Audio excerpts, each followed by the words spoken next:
Hadirin yang budiman, pepatah Arab ada berbunyi, ilmu tanpa amal ibarat pohon yang tidak berbuah. Ilmu. Apa itu ilmu? Ilmu merupakan pengetahuan. Amal. Apa pula amal? Amal ialah bagaimana ilmu itu diaplikasikan, digunakan dan disebarkan untuk memberi kebaikan kepada orang lain ataupun orang banyak.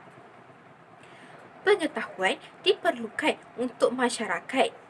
Kenapa pengetahuan ini diperlukan masyarakat? Supaya masyarakat dapat membina satu kelompok ataupun kewujudan masyarakat yang unggul, yang syumul dan juga bertamadun. Kerana mari kita lihat kepada ciri-ciri masyarakat yang tidak bertamadun. Sekiranya masyarakat kita tidak bertamadun, maka tidak wujudlah wanita hari ini. Bagaimana Islam itu mengangkat darjat seorang wanita. Jika dahulu wanita ini dianggap sebagai malang dan anak-anak perempuan dibunuh kerana mereka beranggapan bahawa anak lelaki mempunyai keistimewaan yang tidak dimiliki oleh anak-anak perempuan. Jadi kita lihat bagaimana melalui ilmu pengetahuan ini kita dapat membina masyarakat yang dalam istilahnya madana ataupun maju, moden, bukan masyarakat yang badui, ketinggalan zaman, masyarakat yang jahiliyah, masyarakat yang tidak mengetahui apa-apa. Jadi kita dapat membina masyarakat yang berpengetahuan. Kepentingan masyarakat yang berpengetahuan ini yang pertama tadi ialah bertamadun, untuk kita elakkan perkara-perkara yang jahil, contohnya membunuh anak, membuang bayi, membuat maksiat, mencuri, menipu dalam timbangan dan perkara-perkara yang tidak baik dalam kehidupan masyarakat. Yang kedua, kepentingan ilmu pengetahuan ini kita lihat dari aspek perpaduan. Kenapa ilmu pengetahuan ini penting untuk menjadikan perpaduan itu utuh? Dan kenapa ilmu pengetahuan ini penting untuk mengekalkan kemerdekaan yang telah kita kecapi? Kerana kita belajar melalui sejarah. Kita mempunyai pengetahuan tentang masa lampau supaya kita tidak mengulanginya pada masa akan datang. Jadi pada hari ini kita lihat bagaimana Kementerian Pendidikan Malaysia menggagaskan usul atau merancangkan idea supaya pengetahuan ini dapat disebarluaskan kepada semua golongan, tidak kiralah dalam golongan terpencil, golongan yang kurang kemampuan, golongan berada, dan pendidikan ini konsepnya untuk semua supaya semua murid dapat berkembang secara seimbang dari segi kognitif, afektif dan psikomotor selaras dengan Pelan Pembangunan Pendidikan Malaysia 2020-2025. Jadi mari kita telusuri apakah usaha KPM dalam menyebarluaskan pengetahuan supaya kita dapat mengekalkan perpaduan sedia ada. Yang pertama ialah mengembalikan mandat bahasa Melayu dalam subjek kritikal, iaitu subjek sains dan matematik. Iaitu subjek sains dan matematik ini diberi bahasa Melayu, subjek sains dan matematik diberi nafas baru melalui bahasa Melayu. Kerana terdapat beberapa murid yang tidak dapat memperoleh pencapaian tinggi kerana wujudnya masalah bahasa, tidak faham soalan, tidak memahami kehendak soalan dan tidak dapat menulis dengan baik menggunakan bahasa Inggeris. Oleh itu, Dewey Language ataupun dual language, Dewey Language ataupun dua bahasa diwujudkan supaya peningkatan dalam pembelajaran itu dapat dilakukan pada tahap optimum. Jadi kita lihat bahawa aspek kesamarataan pendidikan ini telah mula Kementerian Pendidikan Malaysia telah membuka mata terhadap memperjuangkan aspek kesamarataan pendidikan ini. Okay.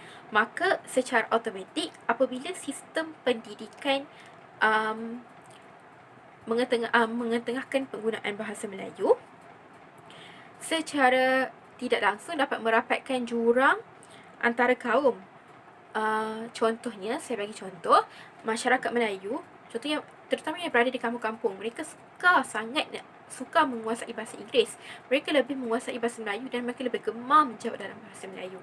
Jadi apabila bahasa Melayu ini dimasukkan dalam silibus subjek kritikal matematik dan sains, maka tidak akan ada golongan yang berasa disisihkan, dan semua golongan itu akan merasa mereka memperoleh ilmu pengetahuan yang sama, pengalaman yang sama, dan juga layanan yang sama daripada guru. Okay. Contohnya di prasekolah, kita dapat lihat bahawa guru amat menekankan aktiviti kolaborasi. Yang mana aktiviti kolaborasi ni kita tidak pecahkan ikut kaum ataupun pentingkan sentimen perkauman. Melayu-Melayu je, India-India je, Cina-Cina je, tak. Tapi kita gabungkan semua kaum supaya mereka ini bervariasi. Mereka ini dapat berasimilasi dengan kehidupan ataupun cara hidup rakan-rakan lain. Mereka ini bebas untuk mengutarakan idea, untuk menyampaikan pendapat, untuk membuat keputusan, bertanggungjawab terhadap keputusan dibina, membuat timbang tara antara idea satu individu dengan individu lain, dan akan memikirkan secara kritis apakah yang diperlukan supaya produk ataupun keputusan yang ambil tu adalah satu keputusan yang betul dan tepat. Okey. Kesimpulannya, saya berpendapat bahawa bangsa Malaysia ini dapat dipupuk melalui penggunaan bahasa yang standard, iaitu bahasa Melayu. Dan bahasa Melayu ini merupakan tonggak kepada perpaduan negara, dan kita ukur kepada 3 kali ukur ataupun 3 indikator, iaitu yang pertama muafakat. Muafakat tadi memberikan kesejahteraan, memberikan keberkatan, mewujudkan ekonomi yang mapan, sosial yang stabil, politik yang makmur dan lain-lain. Institusi beraja dapat dikekalkan, raja berkuasa mutlak. Itu contoh dari aspek muafakat. Yang kedua ialah aspek komunikasi. Kita tengok masalah komunikasi ini yang menyebabkan berlakunya perpecahan. Jadi dari mana kita nak cari titik masalah itu? Jadi kita dapat lihat titik masalah itu berpunca daripada masalah komunikasi.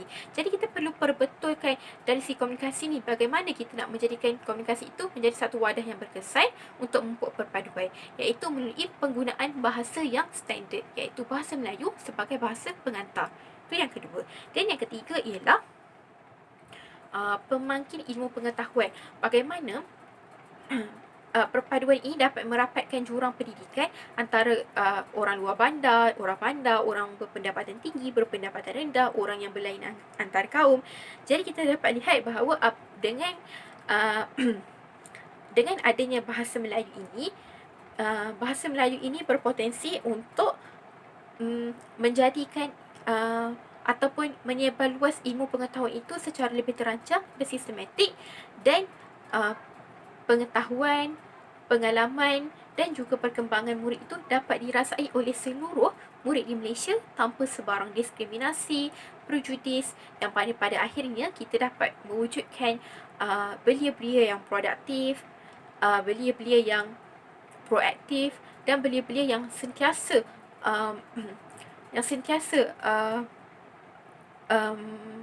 menghasilkan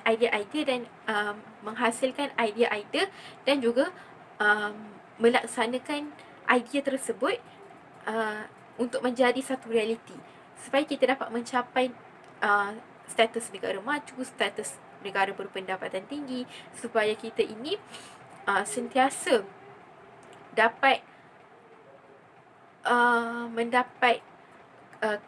mendapat kehidupan yang lebih baik daripada kehidupan hari ini, supaya kehidupan esok akan lebih baik daripada hari ini, kehidupan lusa akan lebih baik daripada kehidupan esok, dan begitulah untuk tahun-tahun yang mendatang. Okey, baiklah, sekian sahaja daripada saya. Sekian sahaja pidato saya pada hari ini. Semoga ia memberi manfaat kepada semua. Terima kasih di atas kerjasama anda, memberikan tumpuan, meminjamkan mata dan telinga. Diharapkan pidato ini sedikit sebanyak dapat menyuntik hati anda dan dapat meningkatkan kesedaran para pendengar, saya sendiri dan masyarakat di luar sana, betapa pentingnya penggunaan bahasa Melayu dalam kehidupan seharian kita. Sekian, terima kasih.